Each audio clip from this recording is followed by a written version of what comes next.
Hello વિદ્યાર્થી મિત્રો, આ વિડિયો લેક્ચરમાં આપણે અભ્યાસ કરવાના છે કેપેસિટરોના શ્રેણી અને સમાંતર જોડાણ માટે સમતુલ્ય કેપેસિટન્સ મેળવવું. બરાબર. તો કેપેસિટરના શ્રેણી સમાંતર જોડાણના સમતુલ્ય કેપેસિટન્સના મૂલ્યો મેળવતા પહેલા થોડુંક રિવિઝન જોઈ લઈએ.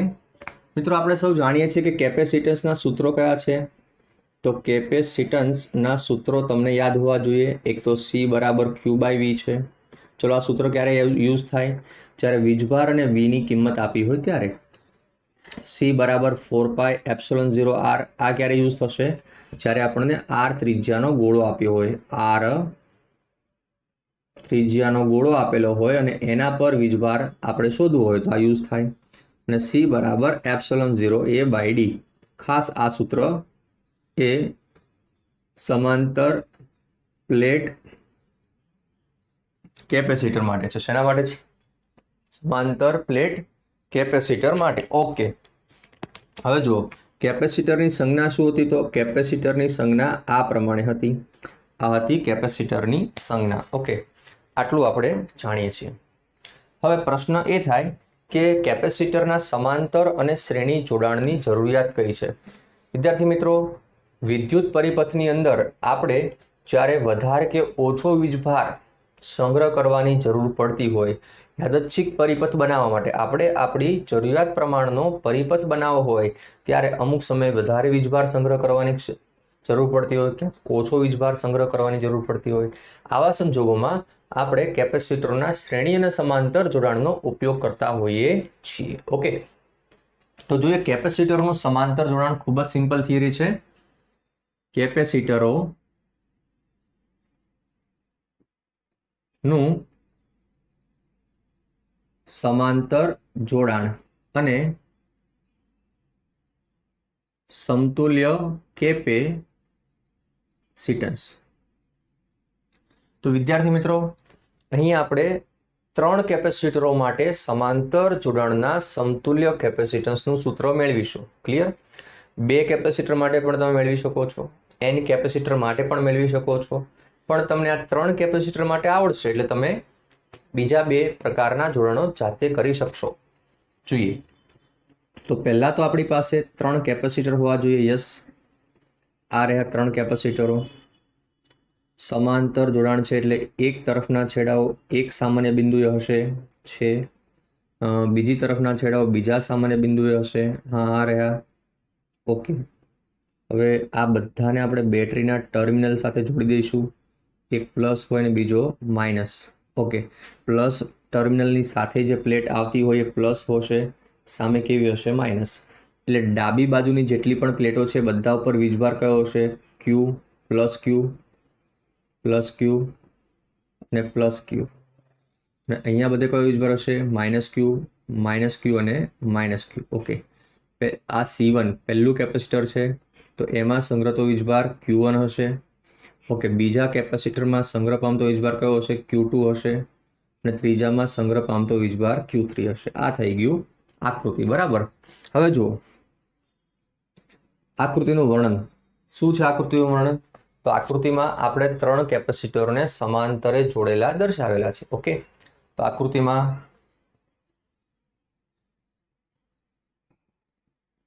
C1, C2, C3 કેપેસિટન્સ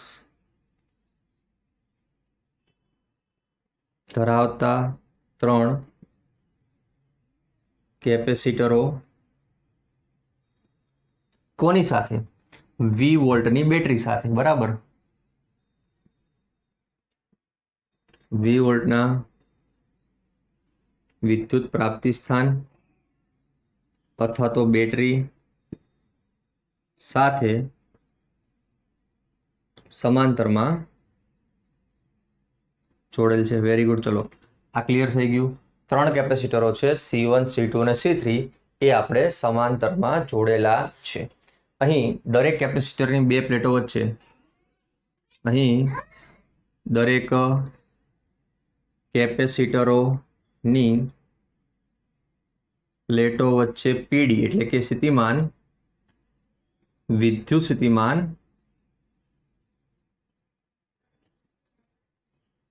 સમાન હોય. કેટલો હોય છે? દરેક પ્લેટો વચ્ચેનો વિદ્યુત સ્થિતિમાન કેવો હશે મિત્રો? સમાન હશે. ઓકે, હવે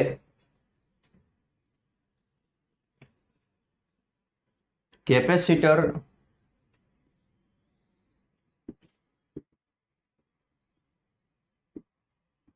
પરના વિદ્યુત ભારો શું હોઈ શકે? એ અનુક્રમે આપણે જોઈ શકીએ છીએ plus or minus Q1, plus or minus Q2 અને પ્લસ ઓર માઇનસ Q3 હોય છે. આ તમામ કેપેસિટર પરના વિદ્યુત ભારો. વિદ્યાર્થી મિત્રો, અહીં જે વીજભાર દરેક કેપેસિટરને મળે છે એ વીજભારનો સમતુલ્ય વીજભાર એટલે કે કુલ વિદ્યુત ભાર લખાય છે Q, Q1, Q2 અને Q3. ઓકે, આ આપણું મેઇન સૂત્ર આવી ગયું. હવે આપણે સૌ જાણીએ છીએ કે Q બરાબર CV સૂત્ર મુજબ જો મારે Q1 લખવા હોય તો શું લખાય? C1V. Q2 શું લખાય? C2V. અને Q3 શું લખાય? C3V. ઓકે સર, કેમ C1, C2, C3 અલગ અલગ? કારણ કે દરેક કેપેસિટરનું કેપેસિટન્સ અલગ અલગ છે, કારણ કે એમાં વીજભાર અલગ અલગ સંગ્રહાયેલો છે. અને હા, આ બધા જ કેપેસિટરો બેટરી સાથે સમાંતરમાં છે, તો સમાંતર જોડાણમાં તો વોલ્ટેજ સમાન હોય એટલે V સમાન લખ્યા. Okay, clear? ચલો, તો શું થશે? Q બરાબર C1V વત્તા C2V યસ C3V. બધામાંથી V કોમન કાઢો તો શું થાય? Q by V. C1 वत्ता C2 वत्ता C3. परंतु आप सब जानते हो कि Q by V क्या होता है? भाई Q by V तो C થાય. ओके, C એ સમતુલ્ય કેપેસિટન્સ છે. ઓકે, શેના માટે? સમાંતર માટે. સમાંતરને અંગ્રેજીમાં પેરેલલ કહેવાય, તો P લખી નાખું. તો CP બરાબર C1 વત્તા C2 વત્તા C3. વિદ્યાર્થી મિત્રો, આ થયું ત્રણ કેપેસિટરોના સમાંતર જોડાણ માટે સમતુલ્ય કેપેસિટન્સનું સૂત્ર. બરાબર. હવે તમને એવો પ્રશ્ન પૂછ્યો કે બેટા બે કેપેસિટરના સમાંતર જોડાણ માટે સમતુલ્ય કેપેસિટન્સનું સૂત્ર મેળવો, તો કોઈ જ ચેન્જ કરવાનું નથી. આપણે બે કેપેસિટર જોડવાના, બે જોડવાના. કેટલા? બે જ જોડવાના. બરાબર, આ બે જોડી ગયા. સામે એક બેટરી મૂકી દેવાની, અને C1 કહેવાનું અને C2. પછી આ આકૃતિ વર્ણવી દેવાની. ભાઈ આકૃતિમાં કેપેસિટર C1, C2 સમાંતરમાં છે. બરાબર, તેમના વીજભારો Q1, Q2 છે, તેમનું સ્થિતિમાન V છે. પછી અહીંયા Q બરાબર Q1 વત્તા Q2 બે જ સ્ટેપ આવે. પછી Q બરાબર C1V વત્તા C2V આવશે, આ સ્ટેપ નહીં આવે. Q by V બરાબર C1 વત્તા C2 આવશે, એટલે C બરાબર C1 વત્તા C2. ક્લિયર? અને આવું n કેપેસિટર માટે પણ લખી શકાય. જે આપણે છેલ્લે સૂત્રમાં લખીશું. ઓકે, તો જોઈ લો બેટા ફરી એકવાર. ત્યારબાદ આપણે ભણીએ કેપેસિટરોના શ્રેણી જોડાણ માટે સમતુલ્ય કેપેસિટન્સનું સૂત્ર. ઓકે, હવે આ છે શ્રેણી.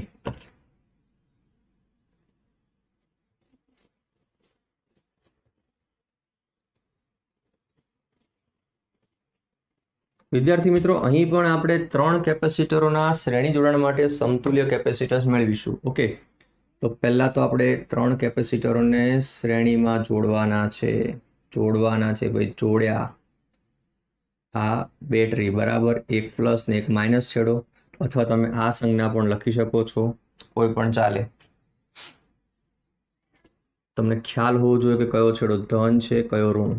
અહીં આપણી પાસે કુલ ત્રણ કેપેસિટર છે, C1, C2 અને C3. ઓકે, તેમની ડાબી બાજુની પ્લેટ છે એ બેટરીના ધન ધ્રુવ સાથે છે, જમણી બાજુની પ્લેટ એ બેટરીના ઋણ ધ્રુવ સાથે છે.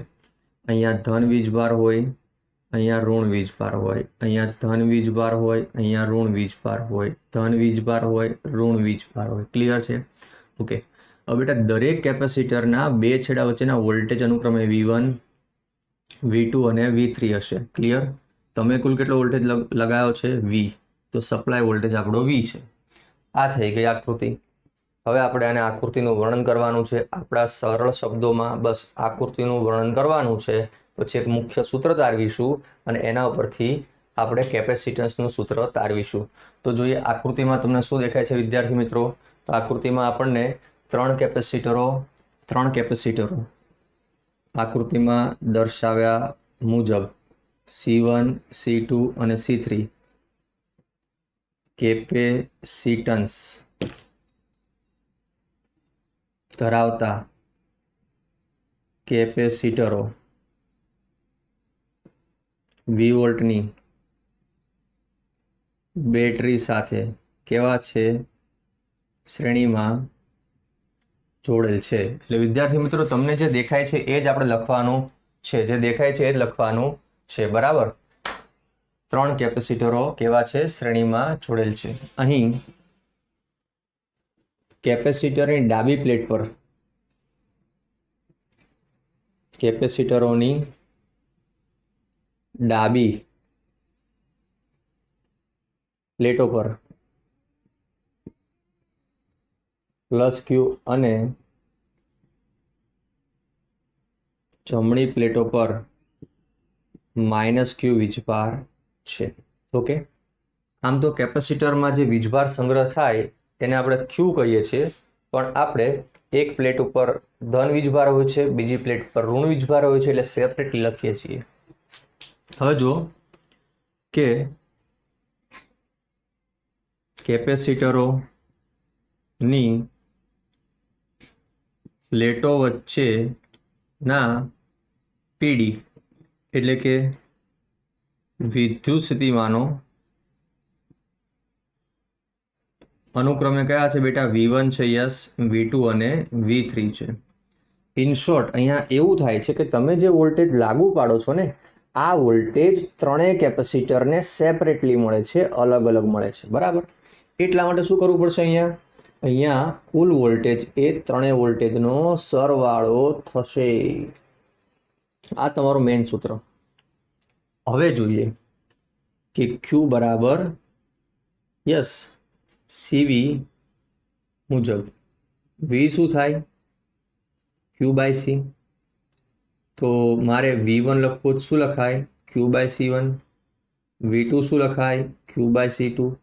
V3 શું લખાય? Q/C3. ઓકે વિદ્યાર્થી મિત્રો, અહીં દરેક કેપેસિટરની પ્લેટો વચ્ચે વિદ્યુત ભાર સમાન હશે, એ ધ્યાન આપજો. હવે જો V બરાબર V1 છે, ત્યાં Q/C1 લખવાનું છે. V2 ના બદલે Q/C2 લખીશું.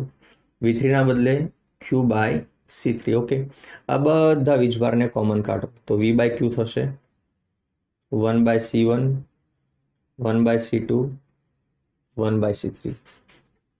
પરંતુ આ જે V/Q છે એને આપણે શું કહીશું? જો આ આકૃતિ, આ સૂત્ર ઉપરથી અહીંયા તમે V/Q લાવો તો 1/C મળે ને. 1/C લખવા છે. આપણું જે જોડાણ છે એ કેવું છે? શ્રેણી માટે છે, તો અહીંયા હું CS લખીશ, S ફોર સિરીઝ. તો 1/CS બરાબર 1/C1, 1/C2, 1/C3. તો વિદ્યાર્થી મિત્રો, આ થયું ત્રણ કેપેસિટરોના શ્રેણી જોડાણ માટે સમતુલ્ય કેપેસિટન્સનું સૂત્ર. ત્રણ કેપેસિટરોના શ્રેણી જોડાણ માટે સમતુલ્ય કેપેસિટન્સનું સૂત્ર. ખાસ વાત યાદ રાખવાની છે અહીંયા તમારે કે અહીં તમે જે વોલ્ટેજ સપ્લાય કરો છો એ વોલ્ટેજ સપ્લાય ત્રણ કેપેસિટરની પ્લેટો વચ્ચે વહેંચાય છે, અનુક્રમે V1, V2 અને V3. બસ આ મુખ્ય સમીકરણના આધારે જ આપણે આ સૂત્રની તારવણી કરી. તો આ સ્ટેપથી તમારે સાદુરૂપ યાદ રાખવાનું છે. બાકી આ બાજુમાં તો આકૃતિનું વર્ણન છે, તો છે ને સહેલું? સરસ. તો ચલો ફટાફટ તૈયાર કરી નાખો. હવે આપણે સૂત્ર લખીશું, બરાબર, અને કેટલાક મુદ્દાઓ તારવીશું.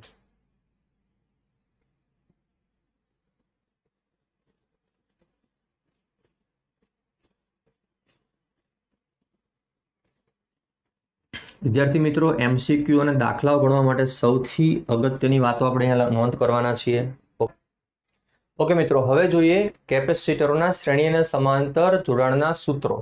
તો અહીંયા આપણી પાસે કેપેસિટરના શ્રેણી અને સમાંતર જોડાણના સૂત્રો લખેલા છે. જોઈએ, જો આપણી પાસે C1, C2 અને C3 કેપેસિટન્સ વાળા ત્રણ કેપેસિટરો શ્રેણીમાં હોય તો સૂત્ર શું બનશે? 1/C બરાબર 1/C1 વત્તા 1/C2 વત્તા 1/C3.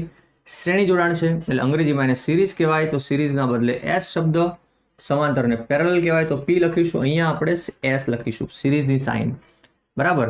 એવી જ રીતે C1 C2 કેપેસિટન્સ વાળા બે કેપેસિટરો શ્રેણીમાં છે, તો 1/CS બરાબર 1/C1 વત્તા 1/C2. હવે આનું એક સાદુરૂપ પણ આપી શકાય, 1/CS બરાબર ચોકડી ગુણાકાર કરો, ચલો C2 એક સાથે ગુણાશે C2 વત્તા C1 by C1 C2. Okay, CS ને સૂત્રનો કરતા બનાવો તો શું થાય, C1 C2 by C1 plus C2. Clear છે? હા. હવે જો બે સમાન કેપેસિટરો શ્રેણીમાં હોય તો શું બને, તો મતલબ કે આ સૂત્રમાં C1 અને C2 ને આપણે C લઈ લઈએ તો ઉપર આવશે C એટલે C² છેદમાં આવશે C વત્તા C 2C. તો તમે જો C² બાય 2C કરો તો એકવાર C કેન્સલ, જવાબ આવશે C બાય 2. તો અહીંયા આપણે લખીશું C બાય 2. મતલબ એવો થયો કે જો બે સમાન કેપેસિટરો શ્રેણીમાં હોય તો CS બરાબર C બાય 2. તો હવે આવી જ રીતે જો n સમાન કેપેસિટરો શ્રેણીમાં હોય તો સૂત્ર શું બને, CP બરાબર C અપોન n, CS બરાબર C અપોન n સિરીઝ માટે છે, બરાબર. ચલો અહીંયા આવતા રહો. C1 C2 અને C3 કેપેસિટન્સ વાળા ત્રણ કેપેસિટરો સમાંતરમાં હોય તો સૂત્ર શું આવે, હમણાં સાબિત કર્યું આપણે, CP બરાબર C1 વત્તા C2 વત્તા C3. ઓકે, જો C1 અને C2 કેપેસિટન્સ વાળા બે કેપેસિટરો સમાંતરમાં હોય તો શું આવશે, બે કેપેસિટન્સનો સરવાળો CP બરાબર C1 વત્તા C2. અને બે સમાન કેપેસિટરો શ્રેણીમાં છે, સમાન કેપેસિટરો મતલબ કે તેમના કેપેસિટન્સ સમાન છે, એટલે C1 બરાબર C2 C લઈ લો તો C વત્તા C એટલે 2C આવી જશે. એ જ રીતે જો n સમાન કેપેસિટરો શ્રેણીમાં હોય તો CP શું આવે, n ઇન્ટુ C.